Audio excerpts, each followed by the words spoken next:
This bulletin proudly brought to you in association with Alex Campbell's Menswear.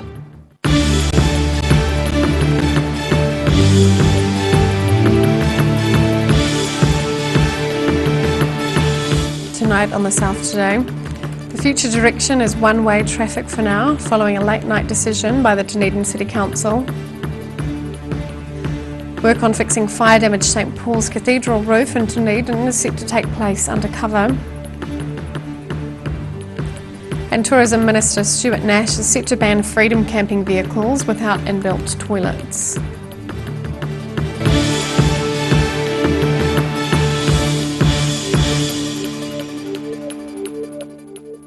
Kia ora, good evening, I'm Sophie Morris. The future of George Street is more or less one-way traffic following a late-night council vote. Dunedin's much-debated main shopping street is a step closer to undergoing significant change after a majority of city councillors supported a more pedestrian-friendly design. A 9 to 5 vote held after hours while leaving their options open. At last night's Planning and Environment Committee meeting, the Dunedin City Council voted 9 to 5 in favour of George Street becoming one-way. Mayor Aaron Hawkins says the council has an opportunity to essentially future-proof the main drag, as the city needs to replace its 100-year-old water pipes under George Street. When we dig up the street, it's going to be pedestrian by default, and that people aren't going to be able to drive up or down George Street, and we're acutely aware of that, and we'll be setting up a group of staff working with particularly businesses in that area during the build phase. Councillors Jules Raddick and Carmen Houlihan are two of the 5 who voted against the proposal, and both say it'll hurt business in the main street. We've gone for this narrow-focused one-way system, which there are certain parties that do want to have a pedestrian system, but it's a relatively narrow band. It looks like the colourful painted spots on the road have won for now. As Carmen Houlihan says, it'll also mean a return to the 10 km/h speed limit. It's very likely the speed will go to 10 kilometres now, because it's going to be a a one lane and shared area with people. So it's almost pedestrianisation if we have 10 kilometres, because it's very hard to get your car up to that speed. Councillor Sophie Barker disagrees with Jules Raddick, believing making the city's main street a destination will bring more business to the CBD. So I think what we need to do is bring people into the city, and all the research says, the evidence says that this sort of slowing things down, making more pedestrianisation and making a vibrant place where people want to visit will increase that. We're competing with our own success, I guess, of the warehouse district, with other places that people want to go, and we need to make George Street a place where people want to go and enjoy themselves. Dunedin Mayor Aaron Hawkins describing the one-way option as the best available choice to support safety and public amenity within the money budgeted for the project. The Central City Plan budget that was signed off in the last 10-year plan is $60 million. Of that, $28 million is allocated to the work that we're about to do on George Street, but close to half of that 28 million we would have had to spend anyway to reinstate what is currently there after we dig up and replace the century-old water infrastructure that sits below the ground. The Otago Day Times is running a poll on the future of Dunedin's George Street. To take part, phone 03 474 7444, with the poll closing 7 p.m. November the 19th. On George Street, the South Today. One person was injured after a crash involving 3 cars in South Dunedin yesterday afternoon.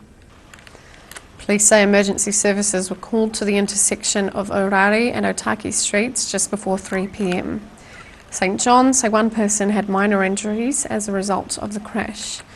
The road was blocked for a time after the incident. Police are investigating the cause of the crash.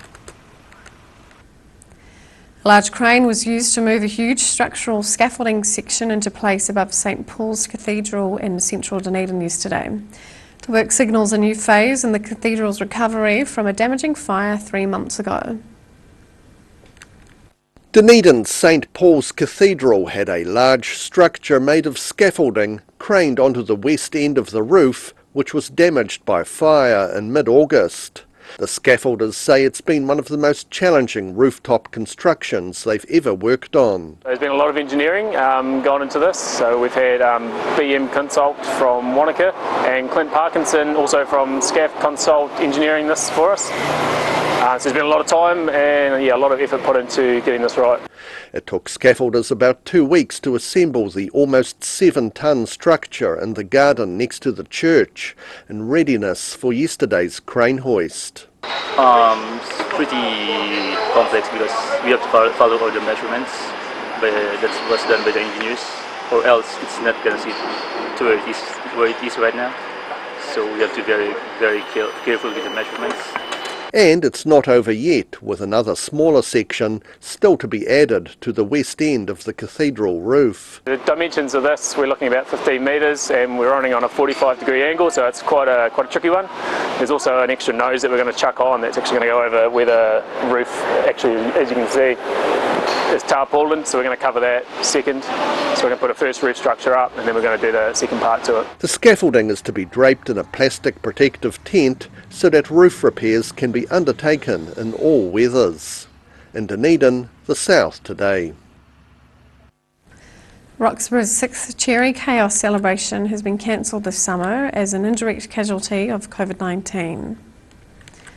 Organisers have decided to err on the side of caution to not run the event in January and instead of focusing on its return the following year. The cancellation is due to predicted seasonal work shortages, which will be exacerbated this season by border closures. The highlight of the annual event at Roxburgh is the obstacle race, with teams competing against the clock while opposing competitors pelt them with second-grade cherries. Described as a celebration of all things cherry, the event is designed to bring together pickers and packers from across the world who call the Teviot Valley home at the height of the cherry harvest. As New Zealand starts to consider what tourism looks like once the borders reopen, a discussion about what type of tourist to target is taking place. Minister for Tourism Stuart Nash was in Queenstown and says he wants to see an end to the days of backpackers touring the country in cheap vans. Overseas tourists could be banned from hiring cheap camper vans that do not have a built-in toilet if Tourism Minister Stuart Nash has his way. We'd love people to come over here, hire a camper van that they can dispose of their own waste in. What we don't want is people coming here and, when they need to go to the toilet, they stop on the side of the road because there are no facilities, and they go to the toilet on the side of the road. That's not who we are as a nation. It's not part of our global brand, and I don't think it's the sort of tourist that New Zealanders want to see in our country. The Minister was visiting Queenstown on Wednesday and says when the borders reopen, the country should sell itself as a destination for the wealthy, and backpackers and freedom campers should not be a target market. We're a very attractive destination for a whole raft of tourists right across the socio-economic spectrums, and I think tourists will turn up here, but they just need to know when you come to New Zealand, there are some rules that you need to abide by. They need to buy into our sustainability brand. Nash says he's looking at regulations to stop international tourists from being able to hire vans that are not self-contained. In Queenstown, the South Today. Still to come on the South Today, students converge on the Caledonian Sports Ground for the annual schools athletics competition, and NCEA exams begin across the country.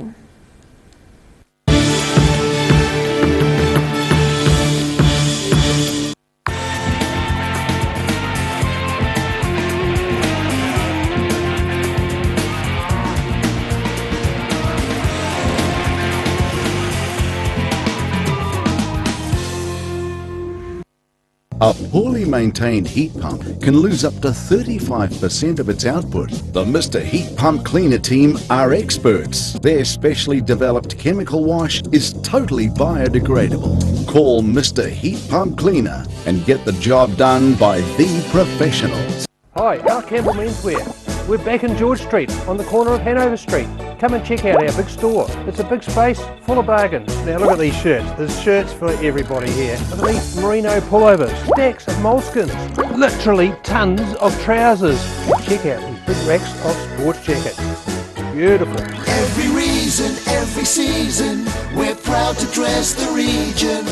Alex Campbell Menswear, it fits. So come and check out Alec Campbell Menswear. We're back on George Street. in the old ANZ building. If you're at risk of developing melanoma skin cancer, you owe it to yourself to have a mole map. Mole map is coming to your area. Phone today to make an appointment. It could save your life.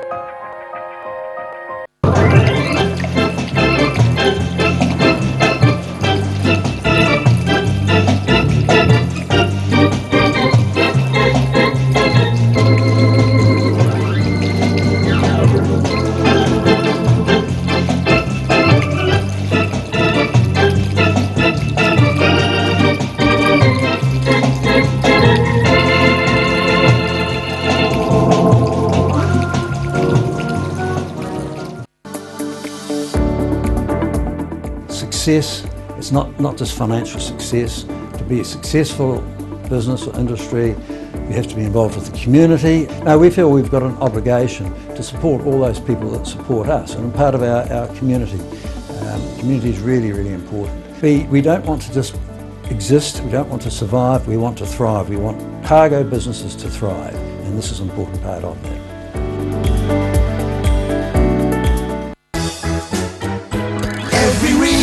Every season, we're proud to dress the region.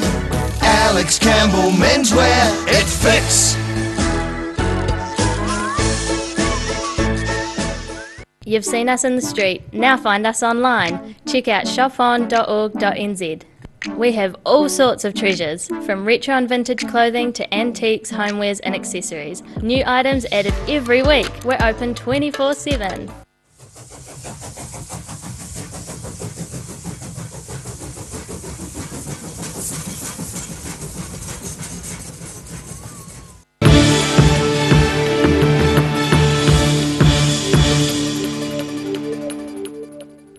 Welcome back. A large contingent of female golfers headed to Invercargill's Queen's Park yesterday for the first day of the 101st Stead Cup. Held over 3 days, more than 50 entered the women's tournament in its various categories. Stead Cup spokeswoman Liz Joyce says there were a good number of competitors taking part. The Cup was first played for in 1919 and was last year won by Invercargill's own Robin Boniface. Players come from all over Southland, Otago and the North Island. Joyce says as many members had aged, they found it harder to play the required number of rounds in the 3 days, so an American foursome format had been added to the tournament. About 800 school pupils, along with support staff, converged on the Caledonian Sports Ground for the annual schools athletics competition. The 2020 Otago Championship Athletics Meet is the pinnacle event for aspiring athletes running off the year's competitions. On your marks, get set, go! Organisers say around 800 primary and intermediate aged children were taking part in the 2020 Otago Championship Athletics Meet at the Caledonian, an event which could lead them onto international competitions. There's been some very good athletes that have come through over the years that have started here and then perhaps they're possibly already in athletics clubs but have gone on to compete in Otago and New Zealand athletics events. The grass on the sprint track was particularly slippery underfoot in the morning, causing many runners taking part to lose their footing, which contributed to a large amount of false starts.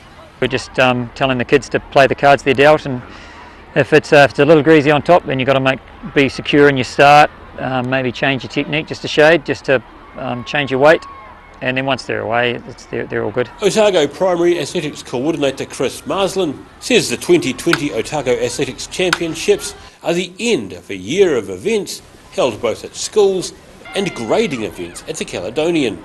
There's quite a long history of from the OPSSA of this event, so we check on the records and acknowledge kids that have got records. Marsland says the basic athletics disciplines around the track and field arena were covered during the day, with competitors from new entrants to Year 8s taking part. In Dunedin, the South Today. Pupils are filing into exam rooms across the country for the first week of NCEA exams. Teachers say the year has been significantly disrupted by COVID-19, but are hoping support programs have kept the pupils' progress on track. These Level 12 pupils at Bayfield High School sat their first NCEA exam for the year yesterday morning. The Level 2 exam was physics, with Principal Mark Jones wishing them all the best. And obviously we hope that they have pulled everything together. It's been an interesting year and hopefully they get the benefit of all the work they've done over the year. Jones says the school year has been significantly disrupted by the COVID-19 lockdown.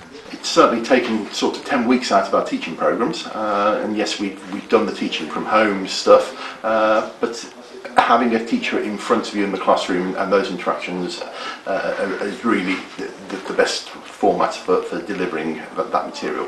The school put support programs in place this year to help the pupils catch up, with both staff and pupils hoping to have made up the shortfall of time in the classroom. In terms of how far it's knocked the kids back, well, we'll find out in January.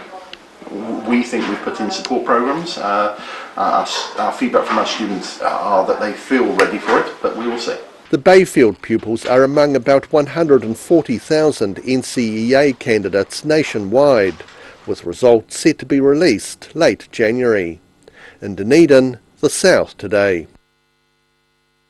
After the break on the South Today, Jiu-Jitsu exponents from across the country descend on Queenstown, and we check out tomorrow's weather.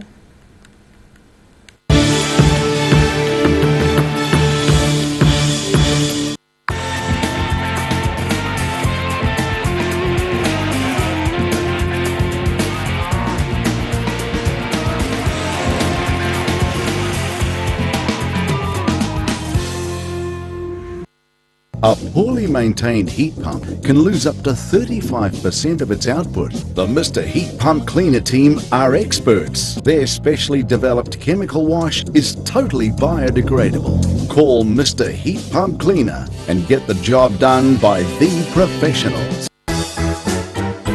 Every reason, every season, we're proud to dress the region. Alex Campbell Menswear, it fits.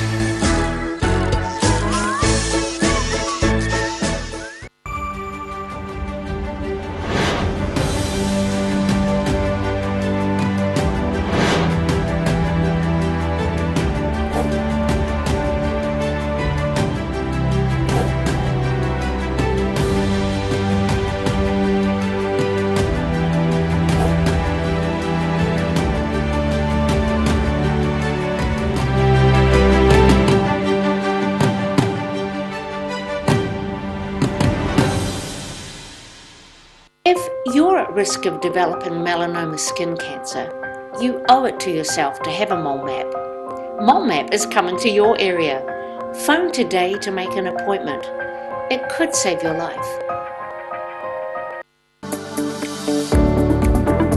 The business community is very important to the Otago region, and Forsyth Bar, we've been in business for over 80 years, so we feel strongly about growth in the region, and we're therefore pleased to be associated with the Westpac Otago Business Awards. Forsyth Bar's business falls within this category, and it's even an appropriate fit for us to sponsor this category and celebrate business success with the award nominees. Step into Shop on Carol and discover a shop full of treasures. We have a fantastic range of vintage and retro clothes, upmarket clothing labels, collectible items, beautiful jewellery, quality linen and the best range of vintage haberdashery. Hi, Alex Campbell Menswear. We're back in George Street on the corner of Hanover Street. Come and check out our big store. It's a big space full of bargains. Now look at these shirts. There's shirts for everybody here. Look at these merino pullovers, stacks of moleskins, literally tons of trousers. Check out these big racks of sports jackets. Beautiful. Every reason, every season, we're proud to dress the region.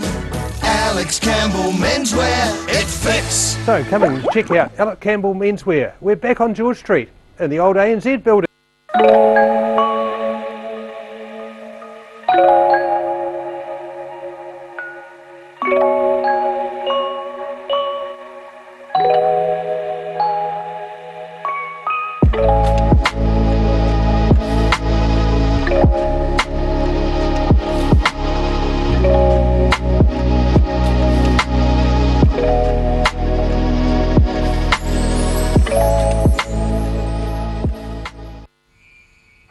TV, our favourite babysitter, but it can be tough keeping up with what our tamariki are watching.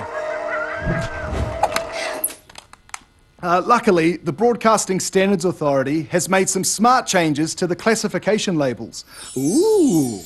Plus changes to the time of day certain rated shows will air, and awesome new parental lock features, meaning your babysitter's job is safe. Find out more at safeviewing.co.nz. Inside are all sorts of innovations from all over China.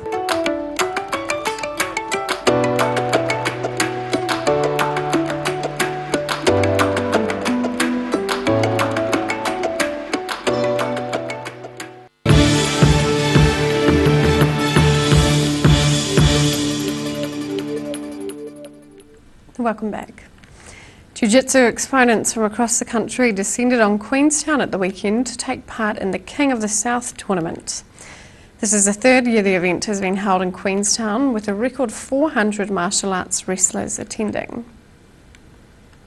More than 400 exponents of Brazilian Jiu-Jitsu, aged from 5 to 45 and some even older, grappled in Queenstown this last weekend. Because closed borders means no opportunities to compete overseas, the event drew black belt martial arts wrestlers from as far as Auckland. And organiser Jose Gomez says he's pleased with how the event was supported. All over the country, they signed up. They signed up early because they know Queenstown is a good destination, and so they want to come here. And I do think they wanted to support the sport down south here, which is growing. Gomez says he's seen a massive growth in Brazilian Jiu-Jitsu over the last decade. I started teaching in New Zealand over 10 years ago, and it was something even a bit awkward because people didn't know what it was. So the change is massive. The level, we had black belts, they're extremely high level fighting here today. This is the third year that Gomez has organised a competition in Queenstown. In Queenstown, the South today. And now recapping tonight's top stories on the South today. Future direction of George Street is one-way traffic for now, following a late-night decision by the Dunedin City Council. Work on fixing fire-damaged St Paul's Cathedral roof in Dunedin is set to take place undercover. And Tourism Minister Stuart Nash is set to ban freedom camping vehicles without inbuilt toilets.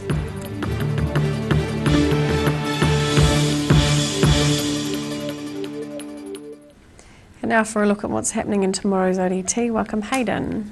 Good evening, Sophie. How are you? Good. Yourself? Good. Very good. A lot of great news today. The big story we've got tomorrow is about workers in Dunedin, basically. So the latest report shows that the city's going to need 1,000 new workers every year for 10 years to keep up with all of these building projects, led by the new hospital, obviously, but all sorts of university capital projects and other major things happening. I jotted down a couple of the numbers because they're quite extraordinary. There are 88 projects in the southern region of $20 million plus coming in the next decade, and they include 14 projects of $200 million plus. And so the big focus now, of course, is how to find these workers, where to get them from, and crucially, where to house them. Where are we going to put all of these people flooding into this district when housing's already in short supply? So all sorts of ideas have come out of this latest report, including building temporary workers' villages, using sort of abandoned buildings that were once used to house lots and lots of people. So really interesting story, I think. It'll get a lot of feedback.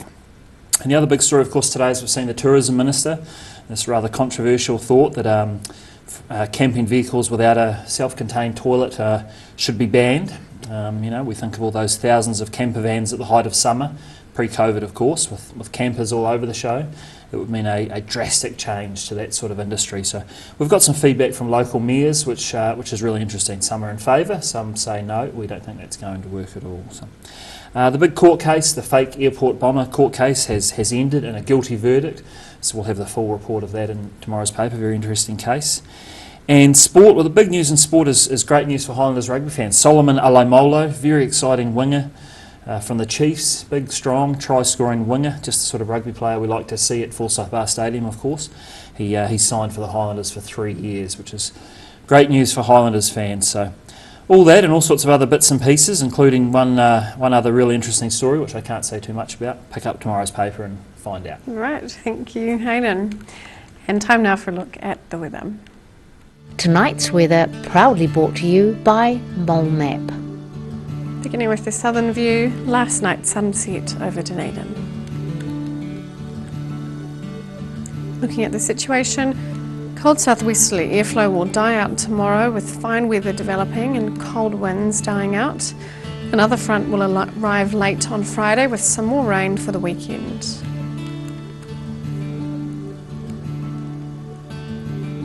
Starting off at the northwest of the South Island, mostly sunny in Westport with 18 degrees and partial cloud in Greymouth with 19.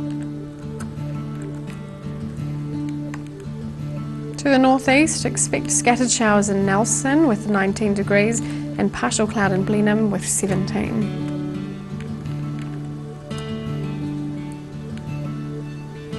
In Canterbury, you can expect showers and 14 degrees in both Kaikoura and Christchurch, and partial cloud and 14 degrees in Ashburton.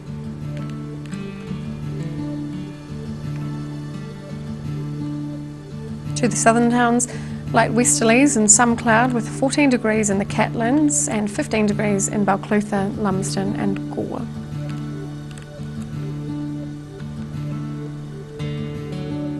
To the Central Lakes, light winds and fine conditions with 18 degrees in Wanaka and Queenstown, 17 degrees in Alexandra and 14 degrees in Te Anau with light westerlies and some cloud.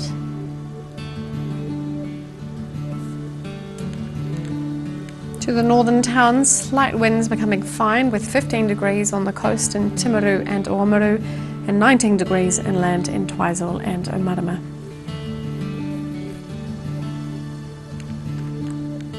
In Dunedin, showers clearing tonight and southwesterlies decreasing, an overnight low of 8.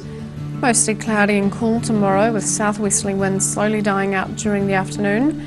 Cloud clearing late afternoon with some evening sunshine, a high of 14 and a low of 5.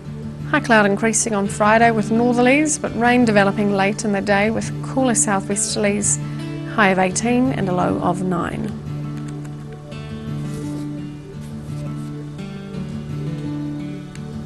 In Invercargill, becoming fine tonight with an overnight low of 4.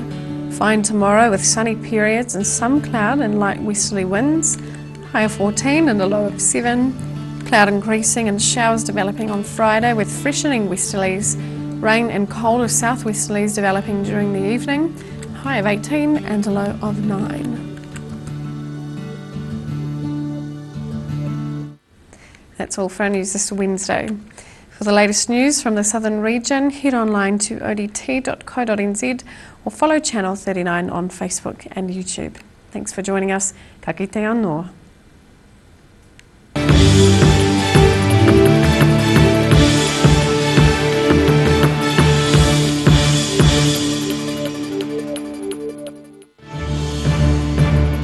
This bulletin proudly brought to you in association with Alex Campbell's Menswear. Supporting local content so you can see more of New Zealand on air.